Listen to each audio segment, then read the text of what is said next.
Good morning, everyone. I am Charmin Painagan. My topic is all about performance appraisal. So, performance appraisal is about evaluating an employee based on their performance in the organization. So, there are two uses of performance appraisal, which is administrative action and developmental action. So, administrative actions is a decision made by management. Ito yung ah, kahit anong warning mo sa isang empleyado at hindi pa rin nakikinig. So, dito na natin makikita si administrative actions, while developmental action is this step taken to help an employee improve their performance through feedback. So, si developmental action is that ito yung uh, nagde-develop or dito natin makikita kung paano i-develop ang isang performance ng isang empleyado. So, under ni administrative actions is dismissal from work, disciplinary procedure, compensation adjustment, promotion and demotion, and also transfer. Dismissal from work is when employee is fired from their job through their performance or rules violation. So, yung dismissal from work is i-include na dito yung pagpa-fire ng isang empleyado dahil kahit anong pagde-develop sa kanya ay hindi pa rin nagbabago ang kanyang performance or binabiolate niya ang mga rules na binibigay ng isang organisasyon. So next is disciplinary procedure. So disciplinary procedure, these are steps taken to deal with bad behavior at work like giving warning. So mag-i-exist si disciplinary procedure kung may isang employee na palaging late or kahit na wina-warning nga na sila ng isang manager, hindi pa rin sila sumusunod. Dito na makikita natin si disciplinary procedure. So next is compensation adjustment. So compensation adjustment is changing how much someone is paid based on their performance. So next is promotion and demotion. So si promotion is when you get a higher position, while si demotion is when you get a lower position. So last in administrative action is transfer. So si transfer is ito yung ita-transfer ka sa ibang location but same pa rin siya ng company. So dito na tayo sa developmental action. So under developmental action is career progression, training opportunities, coaching, mentoring, identifying strengths and weaknesses. So first is career progression. So career progression, it refers on how you move forward in your life. And also it's about gaining new skills, taking on more responsibilities, and also getting promoted to higher position. So that was a career progression. Second is training opportunities. So these are program or experiences that help you develop the skills and knowledge that you need. So training of opportunities is yung workshop, seminar, ito na yung mga opportunities na binibigay para ma-develop ang isang employee. So third is coaching. So si coaching is one-on-one relationship where someone help you improve your performance and reach your goals. And fourth is mentoring. So si mentoring is similar lang siya kay coaching. So si mentoring is i-share mo yung knowledge mo based on your experience. So last is identifying strength and weaknesses. So dito na natin makikita kung ano yung strength and weaknesses ng isang empleyado. So kunwari, ang weaknesses ng isang empleyado is public speaking. So yun, pwede natin siya ipadala sa training para magiging strength, yung weaknesses ng isang employee. So next is using technology to enhance performance appraisal. So appraisal can improve efficiency by automating processes, providing standardized formats, integrating with compensation, and offering data insights on individual and company performance. So in using technology, no, importante talaga siya para mas mapadali yung pag-i-enhance ng performance appraisal. So next is developmental uses of appraisal. So for employees, a performance appraisal can be primary source of information and feedback that builds their future in an organization. Developmental, no, is makakatulong siya sa isang empleyado to understand, no, kung anong ginagawa sa kanilang trabaho or paano i-improve ang kanilang trabaho.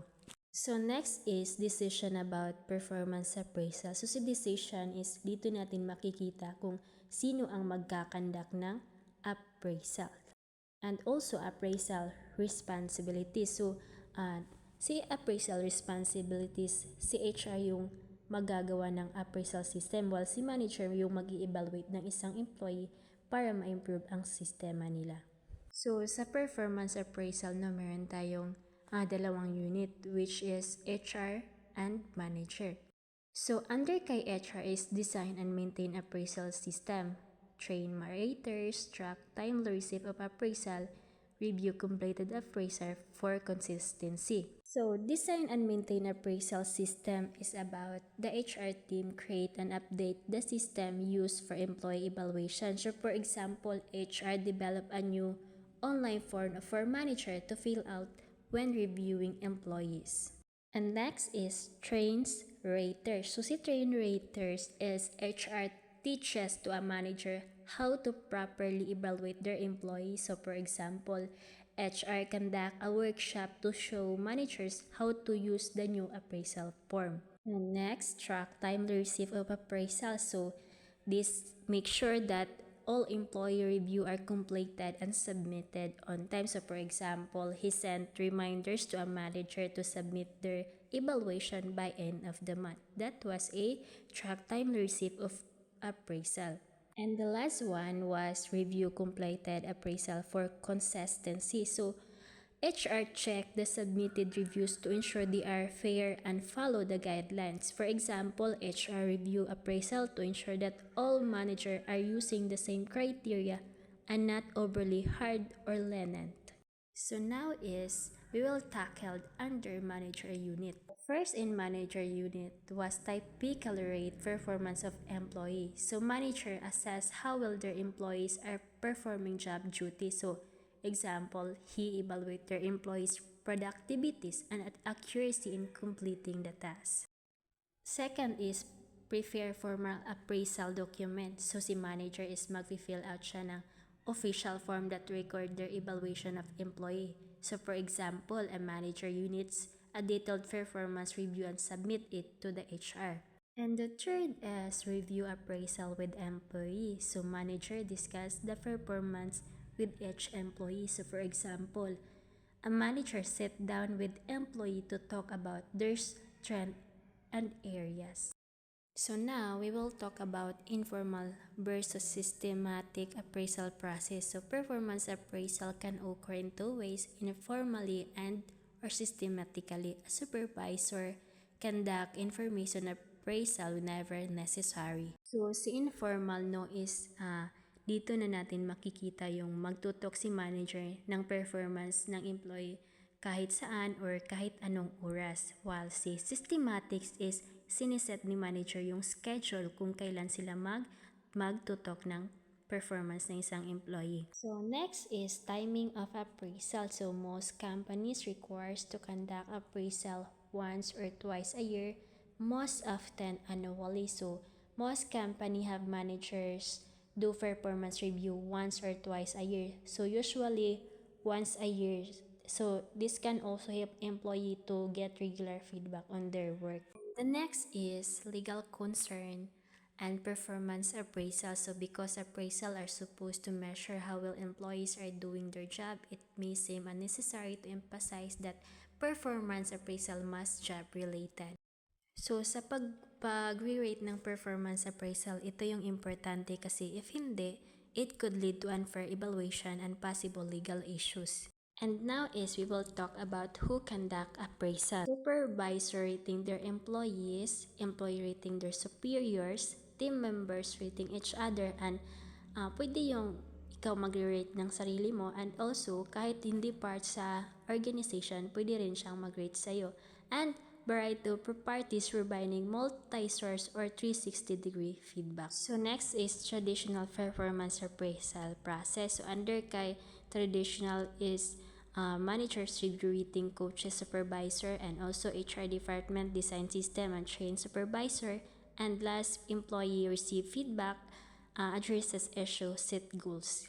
So next is employer rating of managers. So number of organization today employees to rate the performance of the manager. So ang mag-rate ng manager is yung empleyado kung active ba yung isang manager or palagi ba siyang pumapasok, yun. So meron siyang advantage no is makakatulong siya sa isang employee or sa mga members ng isang organization, and also meron din siyang disadvantage kasi dito na makikita yung negative comments, negative feedback. So next is self-rating. So an appraisal method that requires employee to think about their strengths and weaknesses and set for goals for improvement. Kapag mafe-feel mo yung weaknesses mo is yung public speaking, so pwede natin siyang iset for improvements through training and also seminars. So si outsider also pwede din siyang mag-rate ng isang employee based on their judgment. And next is person being appraised: manager, customer, self, subordinate, co-workers, and peers. So next is category scaling methods and graphic rating skills. So si category scaling is magre-rate ka lang kung anong level ang performance ng isang empleyado. While si graphic scaling, so allow the rater to mark an employee performance on continuum indicating either low to high levels of particular characteristic. So these are the example of performance appraisal form. So that's all for my report. Thank you so much.